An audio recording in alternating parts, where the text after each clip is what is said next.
Bienvenidos, amigos televidentes. Fernando Molina acaba de publicar y ha presentado en la Feria del Libro de Santa Cruz una obra bajo el título de Historia Contemporánea de Bolivia, sobre la que vamos a hablar. Tiene el mismo título de una obra mía, me llamó la atención, pero él arranca justamente de donde yo dejo la historia, que la dejo en Banzer, ¿verdad? Y él empieza hace 35 años. A ver, haznos un resumen, Fernando, de por qué escribiste este libro. Bueno, en primer lugar era una continuación del trabajo que tú hiciste. Siempre me pareció muy interesante, porque yo no soy historiador, pero sí periodista, ¿no? Y entonces el punto de contacto entre ustedes los historiadores y nosotros periodistas es justamente la contemporaneidad, ¿no? El momento en el que o el que acaba de pasar o el que todavía estamos viviendo, ¿no? Sí. Aunque por supuesto he tratado de no tocar los últimos días, porque todavía no tenemos un balance más o menos objetivo de ellos, Sí. sino detenerme en la Asamblea Constituyente, es decir, al comienzo de la estabilización del gobierno actual, ¿no? Y en segundo lugar, quería de alguna manera aprovechar el trabajo que yo he hecho como periodista durante décadas, Sí. Cubriendo justamente estos años, ¿no? Porque yo he empezado, si bien no como periodista todavía, porque era universitario, pero he empezado más o menos mi vida, digamos, de escritor en el 82, en la época de la UDP, ¿no? Entonces todavía como muy novel, Sí. Gacetillero, ¿no? Entonces es un poco el resumen de diferentes observaciones que he hecho a lo largo de este tiempo. Ya.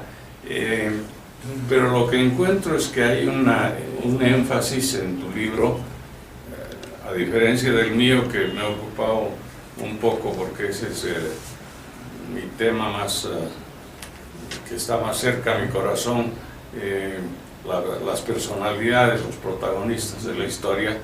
Tú te ocupas de los grandes movimientos económicos, ¿no? Y que han cambiado al país, cualquiera haya sido la personalidad de los protagonistas. Sí, hay cosas más fuertes que ellos. Exacto.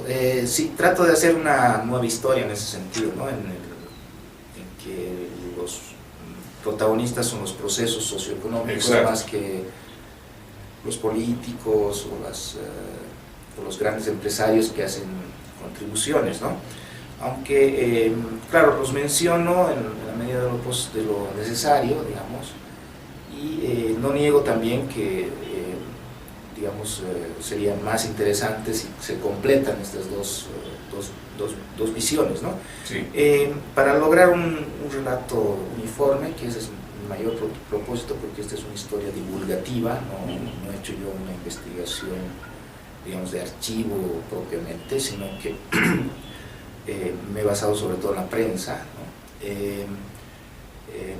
Entonces, lo que más me preocupaba era que sea muy fluido el relato y que las diferentes partes se vayan entrecruzando, ¿no? Y eso seguramente ha hecho que omita algunos elementos, pero le ha dado, según dicen algunos lectores, cierta unidad de lectura, es decir, sí, se puede leer de principio a fin, claro, como una obra. A ver, empezaremos por el principio de donde tú tomas la historia, que son esos tremendos años 70, ¿no?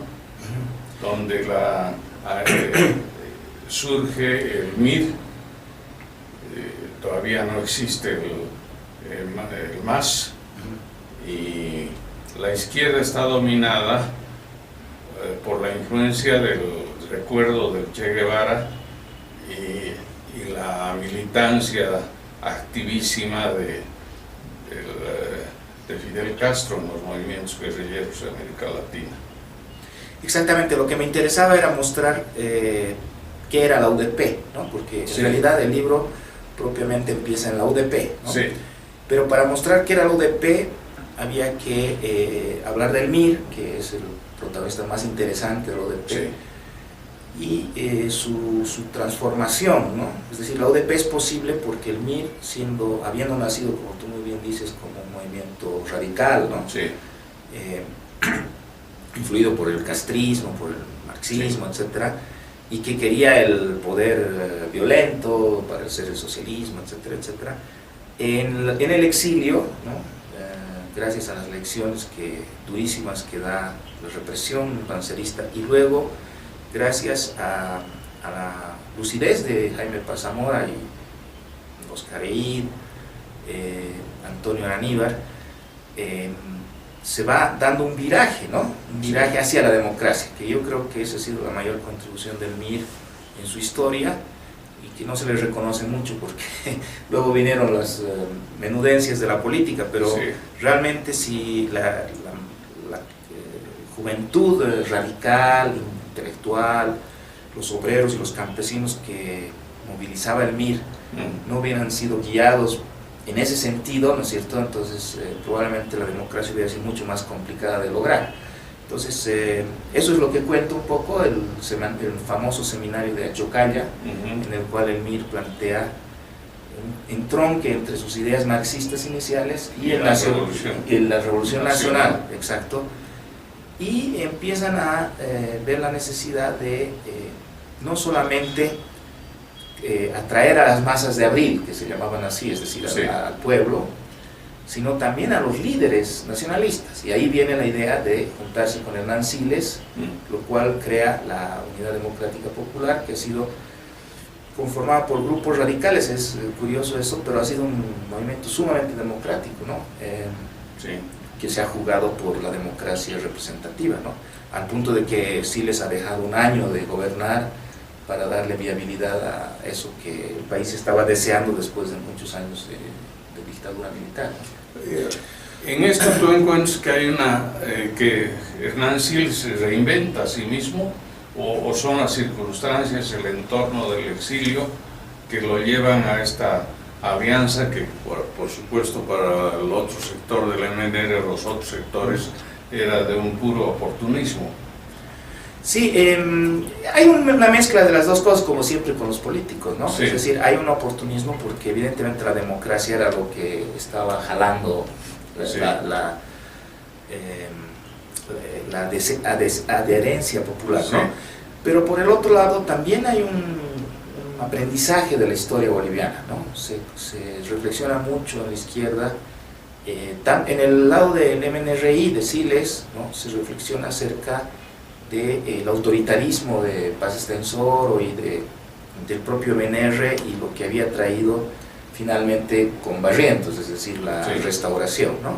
Y en el lado del MIR se reflexiona acerca de este radicalismo un poco hueco que hubo en los 70, en el 70-71, y que debilitó a Torres, al presidente de entonces, Juan José Torres, al punto de facilitar el golpe de Banzer, ¿no? Y entonces se empieza a hacer una especie de autocrítica acerca de si no era mejor defender a Torres, que estaba, aunque era militar. Una tesis de Filemón Escobar, ¿no? Exacto, ¿no? Filemón Escobar es el más llamativo, pero en todos los partidos se empieza a hablar de esto.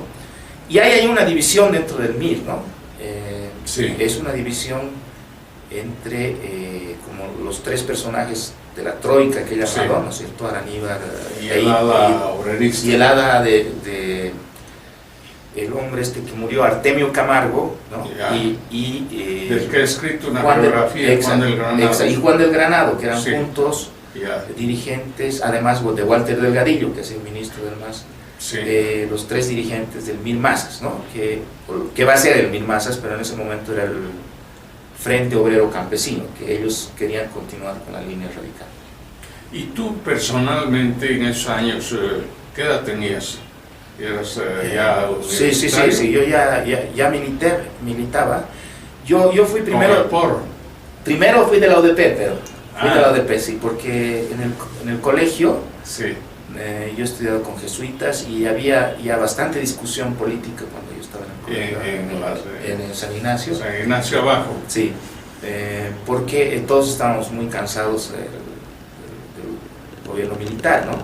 incluso había hijos de militares ahí estudiando, pero que eran opositores al gobierno militar. Entonces somos un poco la generación de la democracia nosotros, y yo primero fui udepista.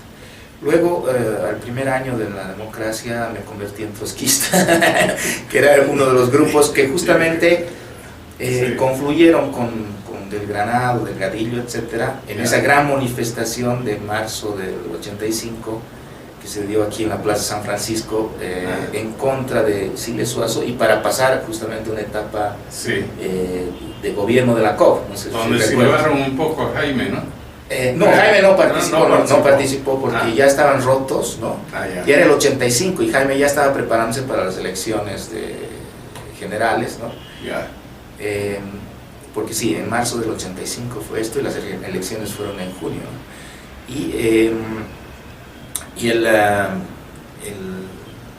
digamos, el momento ese fue otro momento de pulseta entre las fuerzas socialistas, ¿no? O socializantes, y las fuerzas más democráticas, ¿no? O más institucionalistas, y perdieron otra vez las fuerzas socialistas. Esta es una de las causas por las que uno va cambiando de bando. Pero tu paso por el trotskismo fue muy breve. No fue breve, fue de 7 años. 7, como el Jimmy Turri, que estuvo 10, ¿no? Bueno, yo no estuve en el POR todo el tiempo, estuve 3 años en el POR y 4 años en un grupo disidente que formamos en Oruro. Yo viví 4 años en Oruro en esa época, viviendo justamente la etapa que también se cuenta en el libro, de ajuste. ¿Por tu padre estabas en Oruro?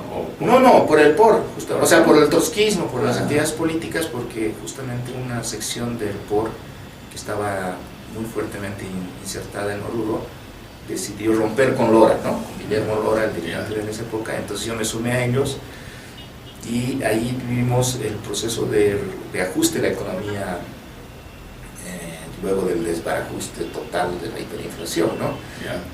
Yo estaba en contra de las medidas que tomaba Víctor Paz, el gobierno de entonces, pero también empecé a reconocer 2 cosas. Primero, que la clase media, que antes apoyaba a los radicales y en general a la izquierda, ya no lo hacía, ¿no? En esa época era la época de fortaleza del MNR, de ADN, etc. Y la segunda cosa que descubrí es que la burguesía boliviana no era tan estúpida como nos enseñaban en el POR, ¿no?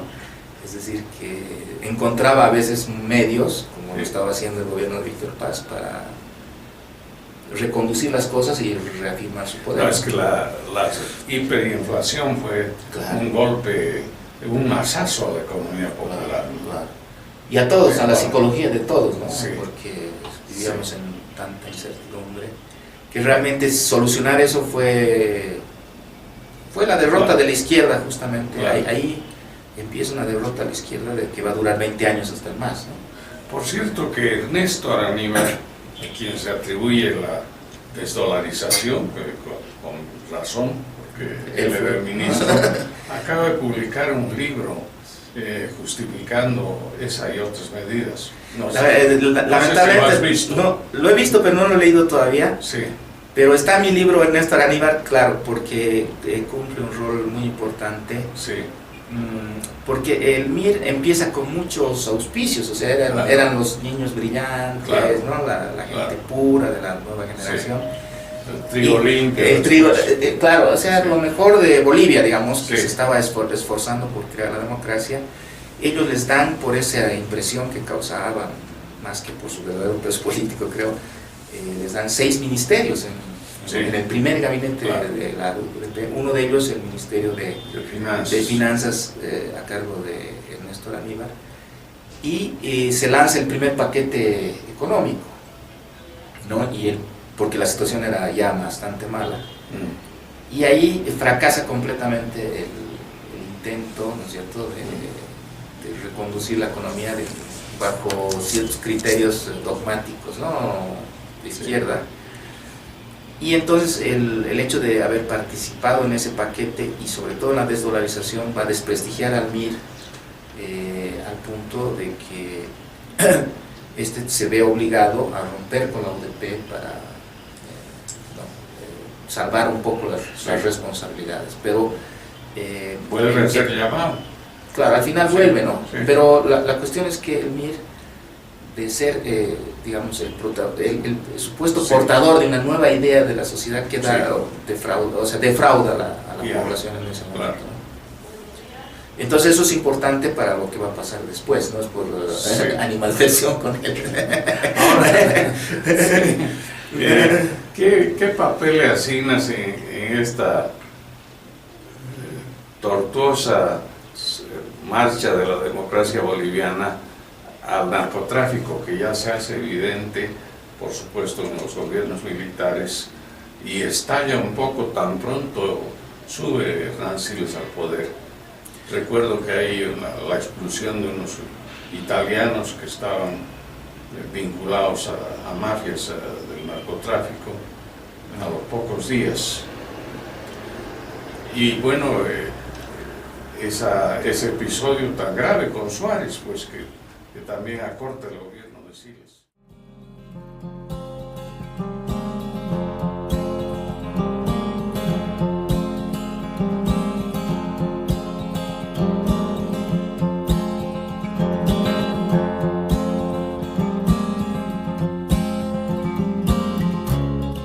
Hay un interesante énfasis que pones en la creciente influencia de las mujeres, de cuando hablábamos, por ejemplo, en el gobierno Bando. Yo me acuerdo que había una ministra que era como es en las películas americanas de antes, que aparecía un negro, uno solo, y generalmente sirviendo la mesa, ¿no? Sí. Era ballet. Bueno, esta ministra estaba muy solitaria. ¿Quién era? ¿La María del Romero? No, era una ministra de trabajo, creo. Bueno, el hecho es que las mujeres han tomado un predominio interesante en estos 35 años, y tú lo reflejas en tu libro, ¿no?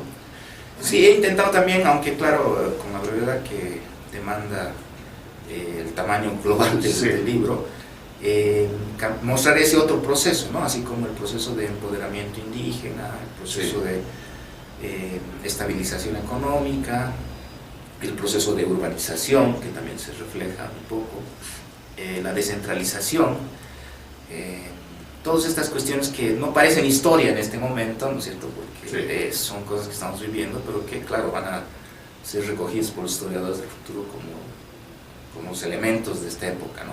Y una de ellas es, yo discuto un poco esto a partir de Lydia Gayler, ¿no?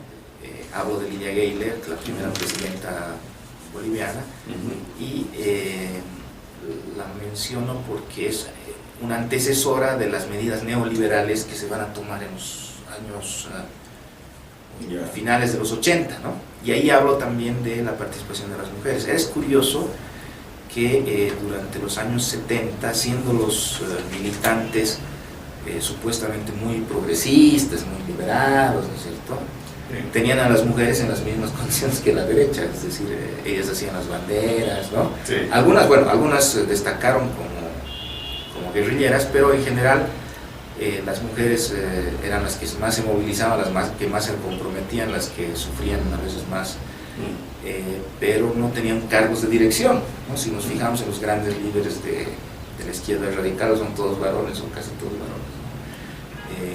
Una excepción es Gloria Ardaya, que sobrevivió a la masacre de la Harrington el 15 de enero de 1981, y curiosamente es la única mujer en una dirección de, no curiosamente, sino expresivamente más bien, la única mujer en una dirección de 15 personas, ¿no? De 15, sí.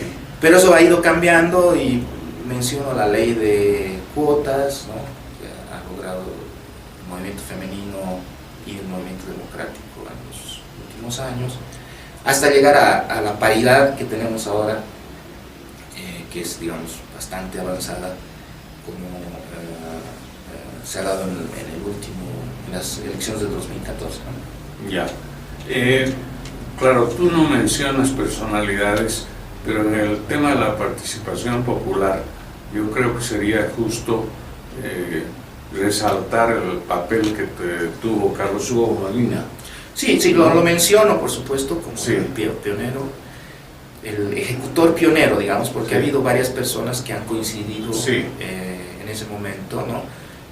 Iván Finot, Rubén Ardaya, y han contribuido, qué sé yo, Fernando Romero, el propio Sánchez de Lozada, todos ellos a construir la participación popular, muy mal querida ahora, injustamente, porque no se puede explicar el Estado plurinacional, por ejemplo, entre otras cosas, sin la participación popular. Es decir, no hubieran podido. Claro, porque han sido pasos que si uno los ve en la historia son casi secuenciales, ¿no? O sea, se necesitaba una cosa para otra. Claro.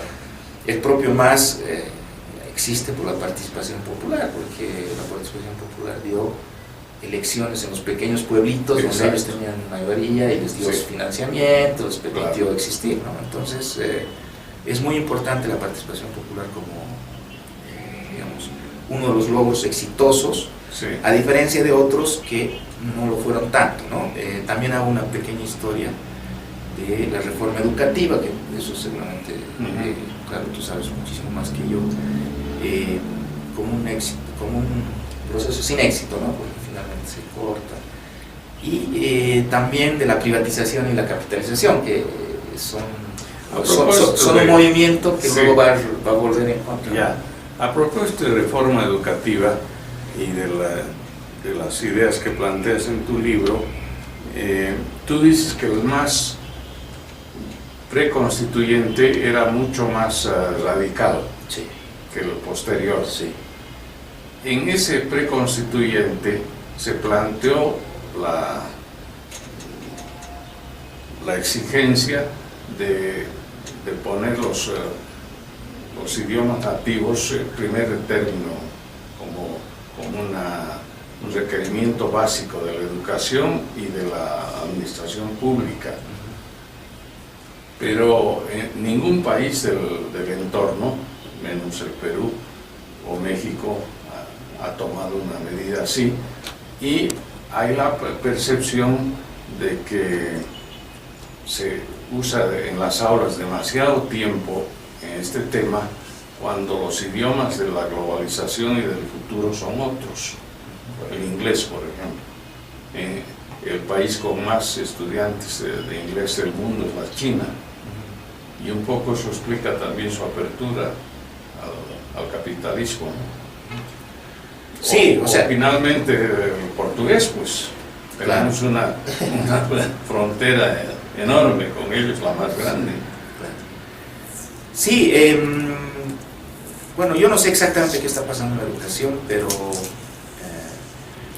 bueno, este esfuerzo por incorporar los idiomas nativos viene de antes, claro, ¿no es cierto? Claro. Y se ha discutido mucho en el sentido que tú pero dices, si vale la introducción al español, claro, ¿no? claro, si vale la pena o no, si no es una pérdida de tiempo. Yo creo que era inevitable, ¿no es cierto? Es inevitable en nuestro país que dediquemos un espacio a la cultura que tenemos. Seguro. Y que la reivindiquemos, que hagamos, bueno, la China también tiene sus estudios antiguos, clásicos, ¿no? Por ejemplo, Mao era especialista en estudios clásicos, es decir, caligrafía, por ejemplo, que uno puede decir, la caligrafía ¿para qué sirve? Bueno, sirve para los chinos para recordar a los antepasados, ¿no? Entonces, yo creo que la Aymara y el Quechua deben cumplir ese papel, pero no deben, digamos, considerarse sustitutos de los otros conocimientos. Yo creo que evidentemente la escuela va a ser más útil y va a ser más interesante para los jóvenes también, en la medida en que les resuelvan cuestiones prácticas, ¿no? Aunque yo no creo tampoco que podamos imaginar una Bolivia que no se vea a sí misma, ¿no es cierto?, con una serie de simbolismos, ¿no?, de ceremonias y de cosas que pueden parecer no muy racionales, pero que son parte de nuestra cultura y de nuestra propia personalidad. Al final nos gusta, ¿no?, ese tipo de cosas, a todos. Sí, pero tú convendrás conmigo en que una de las herencias de la colonia ha sido nuestro apego a la letra muerta de la ley. Al formalismo, ¿no? Y no solo eso, hay un deliberado propósito en las autoridades a todo nivel, sobre todo las secundarias, de ponerle obstáculos al ciudadano con con instrucciones, con reglamentos, Exacto. con leyes. Y entonces, por ejemplo, para la elección del defensor del pueblo, pues se han encantado los legisladores con ese obstáculo de las lenguas vernáculas, que era en realidad puramente formal, ¿no es cierto? Absolutamente, y han echado a perder muy buenas candidaturas. Sí, tienes toda la razón. Además que nos encanta mentirnos a nosotros. Exacto. Porque Exacto. Si presentas un certificado que es falso, porque sabes Sí. que no sabes de quechua o aymara, ¿no? Exacto. Es suficiente, ¿no? Es suficiente. Mira, hay un caso parecido, no sé si es cierto, ¿no? Pero lo leí y podría ser cierto en todo caso. Hubo un accidente en la caja petrolera, ¿no? Uh-huh. Y cayó Sí, un ascensor. un ascensor, ¿no? Sí. Y parece que algunos de los heridos le pidieron si eran o no beneficiarios de la caja petrolera antes de atenderlos, ¿no? Sí. Entonces, eso muestra muy bien el formalismo. Claro. O sea, la enfermera prefiere Claro. que se muera la persona, ¿no es cierto? Pero no atender a alguien que no tenga el papel correcto. Claro. Exacto. Y eso mismo es con los idiomas nativos, ¿no? Desgraciadamente no ha pasado de la ley. Pero bueno, ese es un tema que expresa la colonialización. Sí, ¿no es cierto? exacto. Es colonial. Es colonial. Y es curioso que se aplique incluso en los procesos de descolonización, ¿no? Es decir, Claro. somos coloniales incluso en la descolonización, en esa, por ejemplo, sustitución de la realidad de saber un idioma con Sí. el certificado, Con el certificado. que es una tontería. Lo mismo nos sucede con la libreta del servicio militar. Claro. Todos sabemos que nadie ha hecho, pero... Nadie ha hecho que se compra la libreta por una suma, creo que valen 3.000 bolivianos, y hay un abogado ahora que está preso porque habría presentado una libreta trucha hace 20 años. Sí, exactamente. Y Es una ¿Y pena. por qué Y entonces además exigimos la nuestra libreta? Constitución establece que somos país pacifista y no hemos solucionado este tema del servicio militar obligatorio, ¿no? Que es una tontería. Es una tontería porque la clase media no quiere hacer el servicio. Mientras En que cambio, los sectores populares sí quieren, sí, ¿no? les gusta porque Debería ser. es una especie de paso a Pero los sabes días. que aquí vemos un ejemplo de cómo el formalismo tiene un sentido práctico también.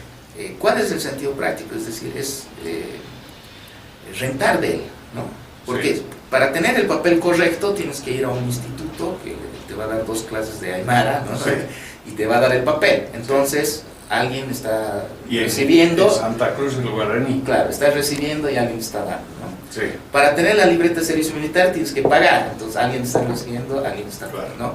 Para presentarte a hacer cualquier trámite tienes que presentar tu certificado de nacimiento en 5 Exacto. versiones, no sé Sí, qué, sí, sí. y eso es alguien que paga. Entonces hay un sentido práctico que desgraciadamente es burocrático y corrupto. sí. Al principio tú hablaste de cómo la izquierda finalmente desemboca y tiene que aceptar la dictadura de Banzer, ¿no? Después de los excesos de la hiperinflación, que dura, bueno, el periodo militar dura 18 años, nadie pensó que iba a ser tan largo, Sí. ¿no? Los propios jefes del MNR se engañaron y Pensaron que era hasta el 74 sí, nada más. sí, sí, sí. Sí. Paz Tensor pensaba que iba a volver en un par de meses, llamado Probando, no se produjo. Pero tú arrancas más adelante. Más adelante, sí. Sí, Pero sí hablo del segundo gobierno de Banzer, sí, que curiosamente se caracterizó por lo contrario, ¿no? Es decir, que Claro. excepto en el tema narcotráfico, sí, fue bastante negligente o sí, concesivo, digamos, ¿no? No quería llegar a decisiones muy radicales. Trató de... No se decidió muy bien a si ser opositor o no a las reformas que había hecho Sánchez de Lozada, sí, ¿no? Porque en algún sentido las continuó, no las desmanteló, en otro sentido las criticó y pidió que dieran algunos frutos. Fue un gobierno entonces, digamos, de desconcierto, ¿no? Era el desconcierto un poco de la anterior élite boliviana, que es una élite de derecha normal, digamos, latinoamericana, reaccionaria, autoritaria, racista, etcétera, frente a esta nueva derecha que había aparecido con el bonismo, que era una derecha que también tenía algunos defectos de la reacción anterior, pero en economía muy dinámica, muy moderna, globalizada, con ideas muy audaces, y de un talante casi revolucionario, porque justamente yo creo que eso es lo que contribuye a la caída de este tipo de proyecto, es que se exagera, ¿no? Se lleva el privatismo a un nivel ya dogmático, ¿no? Metafísico casi, y no se toma en cuenta justamente estas peculiaridades de nuestro país, ¿no? Que no es lo mismo legislar que realmente llevar a la práctica las cosas, o sea, y que hay ciertos pactos no escritos, ¿no? Que cuando uno los remueve, ¿no? Tiene que tener mucho cuidado, ¿no? Si uno dice ya no es una condición presentarse con un certificado de Aymara o de Quechua o de Guaraní, ya sabe que va a perjudicar a unos institutos de idiomas que están trabajando. Entonces hay que tomar en cuenta eso, y Sánchez de Lozada no toma en cuenta eso, toma muchas medidas que racionalmente eran correctas, pero que afectan muchos intereses, deshacen muchas corporaciones. Entonces se produce una reacción, ¿no? Que asusada por la crisis económica que llega después justamente en el periodo bancerista del que estamos hablando, ¿no? Entonces terminan en la descomposición completa de la democracia pactada, que eran estos tres partidos que habían decidido alternarse civilizadamente el poder, ¿no? La ADN de Banzer, el MNR de Sánchez de Lozada y el MIR de Jaime Paz. Sí, bueno, y se llega al desastre del Alto y la salida de Sánchez de Lozada precipitada en un helicóptero a Santa Cruz y luego a Estados Unidos. Y el ascenso de Evo Morales, ¿no? Sí. Y hay una discusión sobre si este cambio necesariamente debía beneficiar a Evo Morales o no. Y no es así, ¿no? Porque podía haber sido otro líder, ¿no? Podía haber sido Manfred Reyes Villas, y tenía una política más radical. Podía haber sido Carlos Mesa, si era capaz de nacionalizar. Sí. En fin, ¿no? Entonces, mil disculpas. Entonces es una cosa interesante cómo es el MAS, y no, por ejemplo, Felipe Quispe, que era el otro indígena alternativo, el que se apodera de esta sensación de malestar, de esta rebelión contra los cambios y de la crisis económica, todo esto. Y eso tiene su explicación, a mi juicio, porque el MAS siempre ha sido un partido que se ha jugado por lo electoral, ¿no? Y porque tenía una inserción además en un área quechua mucho más mestiza que la de Felipe Quispe, que era un líder aymara, con mucha más dificultad de expandirse a todo el país, ¿no? Y también algunas cosas de suerte, ¿no es cierto? El que Joaquino no haya sido una figura, Joaquino el alcalde de Potosí, no haya sido una figura relevante en ese tiempo, por errores propios y ajenos. En fin, un conjunto de circunstancias. Del MAS, pues. Sí, pero él podía haber sido el otro Evo. Claro. Aunque yo creo que el candidato más firme era Carlos Mesa. Él fue el que decidió no ser, digamos, el que dirigiera este proceso, y entonces dio espacio a una versión más sindicalista, digamos, de este malestar y de este resurgimiento de izquierda. Tú has escrito otras obras en las que sostienes que la historia de Bolivia va siempre de un extremo al otro, que no llegamos a un justo medio. Exacto. ¿No? Es también lo que yo digo en mi historia de Bolivia. Sí, es verdad. No, yo tomo esas ideas de ti. Una pena. ¿Verdad? Porque lo que pasa es que como somos extractivos, ¿no? Somos un país de y rentistas.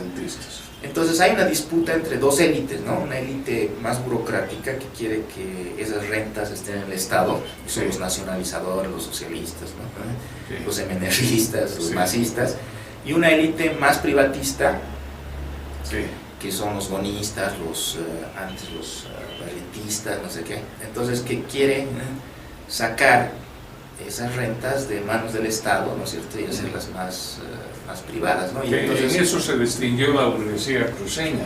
Claro. Ahora está bastante apocada, ¿no? No, pero creo que es la esperanza, porque ellos tienen otra fuente de ingresos, ¿no? Sí. No son directamente, o sea, son rentistas también como todos nosotros, pero Sí.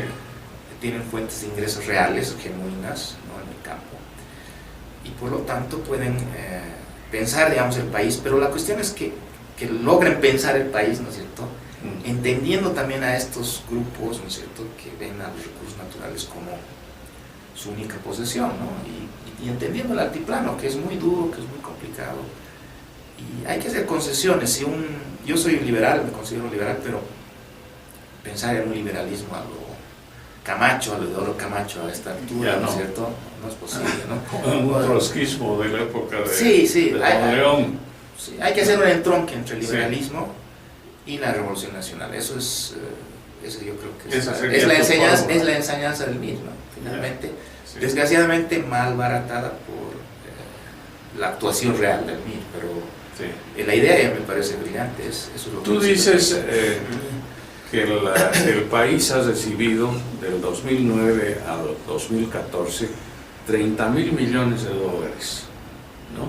Y que el PIB per cápita, y yo me acuerdo de cuando era estudiante y adolescente, el PIB per cápita no llegaba a $500, no llegaba, no, creo que eran 300 o 250, estamos en 3.000, sí, exceptuando el buen PIB que tuvo Tarija y que lo perdió en esos años de farra de su gobernador y de sus autoridades, ¿no?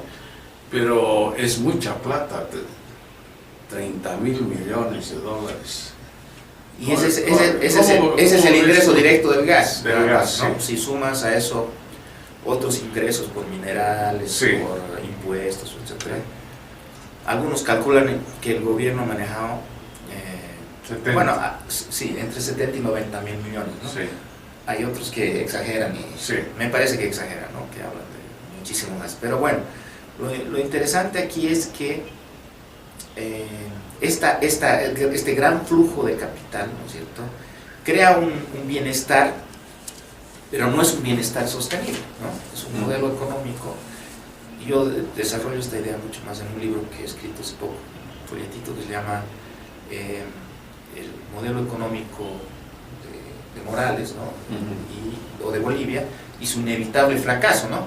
Porque lo que hace inevitable el fracaso de este modelo es que la mayor parte de ese nuevo consumo que genera este ingreso de recursos no lo abastece la industria nacional, ¿no?, sino la importación de productos.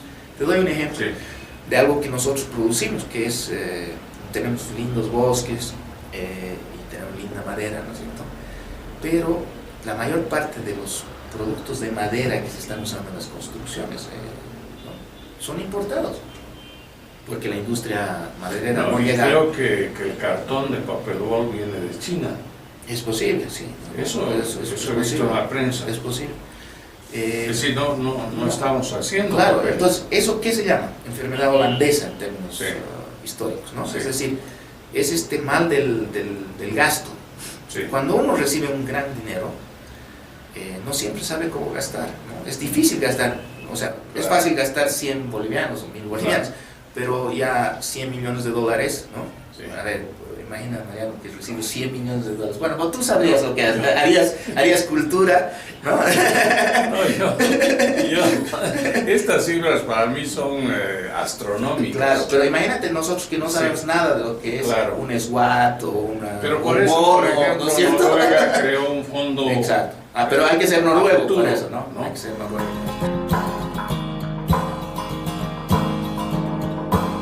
Una pregunta que no sé si la contestas en tu libro. ¿Tú crees que hemos reducido el nivel de pobreza general? Sí.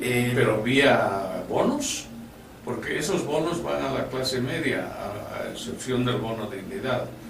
No es solo vía bonos. Los bonos tienen su importancia, ¿no? Algunos de ellos sobre todo. Han mejorado algunos indicadores, pero yo siempre defiendo los bonos porque me prefiero que la gente se gaste la plata que se la gasten los burócratas, claro, construyendo cosas. Pero ha disminuido bastante la pobreza y ha disminuido la desigualdad en el periodo más bueno de la bonanza. Sí. O sea que lo que ha sido el factor determinante ha sido la bonanza misma, ¿no es cierto? El que haya más dinero hace que haya más empleo, y cuando hay más empleo, sobre todo cuando hay 1 o 2 empleos en cada hogar, es decir, que no está trabajando solo una persona, sino 2, inmediatamente mejora el ingreso y salimos de la pobreza, ¿no? Es que estábamos hasta aquí, entonces ya saca la cabeza la gente. Sí. Pero también hay que reconocer la política social de aumento salarial, ¿no? Que tiene sus conflictos con los empresarios, pero que ha logrado, digamos, mejorar mucho los ingresos de las gente. Bueno, se dice que el doble aguinaldo está acabando con la pequeña empresa. No, sí, no me refiero a eso, ¿no? Sino me refiero al aumento del básico, ¿no? Yeah. Que es muy importante y ha disminuido, digamos, la inequidad dentro de los propios trabajadores. Y la concesión de más empleo, la consecución de más empleos ha disminuido la inequidad dentro de toda la fuerza de trabajo. ¿Por qué? Porque en este tipo de economía de enfermedad holandesa, lo que más se crea son empleos sencillos, ¿no? Justamente porque se trata de importar, de vender, ¿no? Uh-huh. No es producir tal cosa, sino es simplemente importarla y venderla. Entonces, ese es un empleo sencillo. Claro. Y ese es el que empieza a ser más caro. Necesito un vendedor, ya no le pago 100, sino le pago 200, 300, ¿no? En cambio, un universitario no es necesario para eso, ¿no? Sí. Entonces los universitarios empiezan a ganar menos, los vendedores y los obreros, los albañiles empiezan a ganar más y se mejora la... Pero desgraciadamente desde el 2014 estamos cayendo de nuevo porque las cifras ya no son tan buenas, ¿no? Exacto, hemos hablado de varios temas de tu libro. Vamos a ver el ascenso de Evo Morales, que claro, derrotó a varios posibles contendientes, y su consolidación. Tienes el capítulo 8 y el retorno al modelo económico estatista. Tú dices que este modelo ya no va. No, o sea, en el sentido de que, mira, ¿cuáles son sus cosas positivas, no? Porque hemos hablado de lo negativo, que es la parte de la enfermedad holandesa. Evidentemente la nacionalización ha coincidido con un momento de precios muy, muy bueno, y eso ha permitido que la mayor parte de la plata se quede aquí, ¿no? Eso es muy importante porque no sé qué hubiera pasado en otras circunstancias, ¿no? Tal vez hubiera habido mucho más fuga de capitales. Esa gran capacidad de consumo que se ha quedado aquí, que gracias a la nacionalización se ha quedado aquí, no hemos sabido gastarla. Entonces ese es el lado negativo de este modelo, porque en ese momento se planteó que eso se convirtiera en un fondo, ¿no? Exacto. Eso demandaría un cambio de mentalidad completo de nosotros, ¿no? Que dejemos de pensar en el día de mañana simplemente, ¿no? Eso que hemos heredado también del catolicismo, ¿no? Es la visión inmediatista de las cosas, y formando un fondo. Ahora, evidentemente se ha formado de una manera indirecta un fondo con las divisas del Banco Central, ¿no?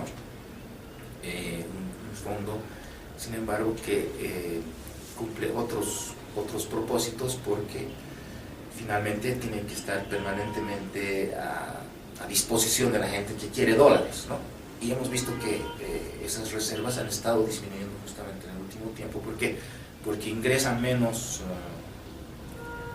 dólares por la venta de gas, y al mismo tiempo seguimos con las mismas exportaciones o importaciones que necesitan dólares, ¿no? Entonces se van disminuyendo las reservas, y con ello el fondo que teníamos indirectamente, ¿no es cierto?, se va a ir pinchando, pero de todas maneras es el que nos permite tener una situación económica mejor que el resto de la América Latina en esta crisis, ¿no? Y es la que permite que podamos prever un aterrizaje suave, digamos, no muy brusco, aunque se está dando un aterrizaje indudablemente, ¿no? Yo no creo que las cifras de crecimiento de más del 5% que está mostrando el Ministerio de Economía puedan mantenerse por mucho tiempo, sí. Basándose además ya en todo el año, ¿no? Porque ellos están basándose en los primeros meses de este año simplemente. Entonces, el modelo tiene pros y contras. Yo creo que hay que ir a un híbrido, ¿no? Que es una tontería volver a privatizar las industrias estratégicas y crear las condiciones para una nueva revolución nacionalista. Sería una tontería. Sí. Y eso nos gasta muchísima energía, destruye instituciones, ¿no? Goni destruyó las instituciones de antes y puso las superintendencias. Vino Evo, destruyó las superintendencias, puso otras cosas. Sí. Entonces, todo eso evita que haya institucionalidad, gaste energías, claro. Vende demagogia al pueblo. Hay que llegar a un punto intermedio en el cual, basándonos en el Estado como dueño de estos recursos naturales, sumemos el esfuerzo de los cruceños, ¿no? Es decir, que le demos muchísima más importancia a lo que hacen en Santa Cruz y en otros lugares los empresarios para producir diversificación económica, ¿no? Yo creo que no es fácil porque claro, el Perú lo ha logrado. Lo ha logrado muy bien. Lo ha logrado porque Sí. Porque a pesar de que sigue siendo un país minero, Sí. ¿cierto? Ha creado industrias tan potentes en otras áreas que son sostenibles, Sí. que ha nivelado, ¿no? Se nota en su política, por ejemplo, ya nadie se va muy, ¿no? Sí. O sea, Sí. nadie quiere No, muchas sorpresas porque... eran neoliberales, pues la Kuczynski y la señora... Y el propio Humala, sí. ¿no es cierto? Dio un vuelco notable cuando estaba en la presidencia, porque sabe que no puede destruir eso, porque ya la gente vive de eso. Y no estamos hablando de que viven los ricos, sino que viven muchísima gente. Entonces, eso es lo mismo que pasa con Santa Cruz, o sea, por más que llegue aquí el bolchevique más desquiciado, ¿no es cierto? Y diga, ya, yo voy a expropiar a Santa Cruz completamente, se arma una revolución en este país, es imposible, ¿no? Sin mucha violencia es imposible. ¿Eso es por qué? Porque la gente de Santa Cruz vive de eso, no es que son cuatro logieros locos. Y vive mejor. Y vive mejor. Entonces, si se potencia eso, le vamos a dar más estabilidad a las dos fuentes de riqueza de este país, más, o sea, nivelación, ¿no? Sí. Y también a la política nacional, va a tener que ser más centrista, ¿no? Menos rentista y esperemos que no. Bueno, sea, ¿no? tú conoces las ideas de Roberto Lacerna, quería distribuir todo el ingreso casi, pero equitativamente por habitante, ¿no? Sí, compartimos con él la idea de que es mejor que la gente le gaste los recursos, a que lo gaste la burocracia. Lo gasta mejor. Lo gasta mejor y además es y no hay corrupción. Y ahí no hay corrupción, no hay ninguna corrupción, ¿no es cierto? Sí. Claro, es imposible eso. Sí. Pero era un planteamiento provocador para hacernos reflexionar, ¿no es cierto? Sí. Detrás de qué están realmente las burocracias de cambiar el país, de mejorar los servicios, de todo lo que nos venden. De mejorar ellas. Claro. ¿Quién se beneficia con el reparto de las cosas, ¿no? Sí.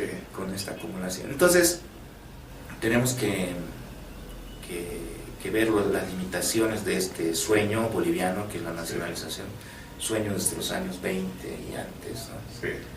Y combinarlo con una más proactiva apoyo al emprendimiento nacional, que es muy sacrificado y muy heroico en ciertos casos. En otros casos, evidentemente, hay corrupciones y todo tipo de macanas, pero en muchos casos también hay mucho sacrificio, mucha visión y mucho patriotismo, ¿no?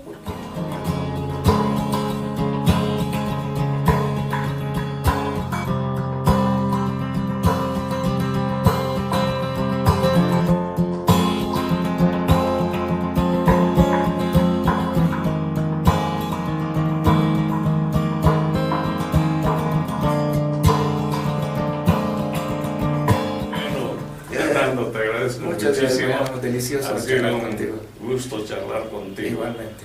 Y espero que tu libro, que se ha publicado en Santa Cruz, ¿no? En Santa Cruz, pero hay ejemplares en todas las librerías de La Paz, en las principales librerías de La Paz. Muy bien.